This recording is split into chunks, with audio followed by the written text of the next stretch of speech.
تو فرشتے ان سے کہتے ہیں سلام علیکم، جو تم نیکیاں دنیا میں کرتے تھے اس کے بدلے جنت میں چلے جاؤ۔ سورہ حامیم سجدہ آیت 30۔ توحید خالص یعنی شرک سے پاک اعمال پر قائم رہنے والوں کو رحمت کے فرشتے موت کے وقت بہشت کی خوشخبری دیتے ہیں۔ سورہ واقعات 88 اور 89۔ اگر مرنے والا مقربین خدا سے ہے تو اس کے لیے آرام و آسائش ہے، خوشبودار پھول اور نعمت کے باغات ہیں۔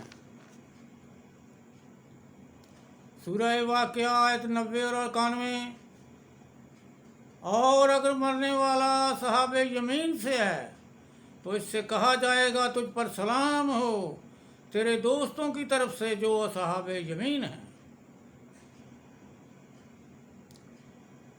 قرآن کی آیات میں انسان کی موت کے وقت سوائے فرشتوں کے اور کسی ہستی کا ذکر نہیں ہے۔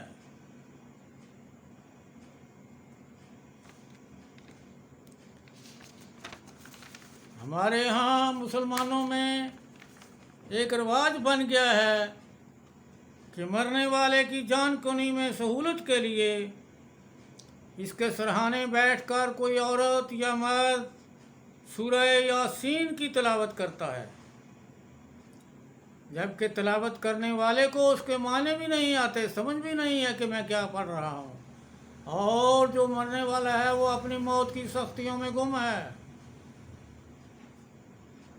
نہ اسے ہی کچھ علم ہے کہ قرآن کی اس صورت میں اللہ نے انسانوں کو کیا کہہ رہا ہے۔ کاش ہم سب زندہ اور مرنے والا بھی اپنی اپنی زندگی میں اس صورت کے مضامین کو غور سے پڑھتے، سمجھتے، عمل کرتے تو یقیناً یہ صورت ہمیں آخرت کے لیے فائدہ پہنچاتی۔ اللہ تعالی ہم مسلمانوں کو اپنی زندگی میں قرآن میں درج ایسے اعمال بجا لانے کی توفیق عطا کرے جن کی بنا پر یا جن کے بدلے میں اللہ ہمیں جنت کے لیے کامیاب قرار دے۔ رسول خدا کا فرمان، دنیا آخرت کی کھیتی ہے، جو دنیا میں ہم اعمال صالح کریں گے انہی کے بدلے اللہ اپنی رحمت سے یعنی ان کے ثواب کو بڑھا چڑھا کر نہ صرف ہم کو معاف کرے گا بلکہ جنت بھی عطا کرے گا۔ اے اللہ ہم تمام مسلمانوں کو توفیق عطا فرما کہ ہم اللہ کی کتاب کو بغور پڑھیں اور اس پر عمل کریں، نہ کہ ایسی روایات اور عقیدے اور داستانیں جو لوگوں نے قرآن کے بیان کے خلاف بنا لیے ہیں انہیں اپنے لیے نفع بخش جانتے رہیں۔ انشاءاللہ تعالی ہم اگلے روز قبر کی زندگی بارے بات کریں گے۔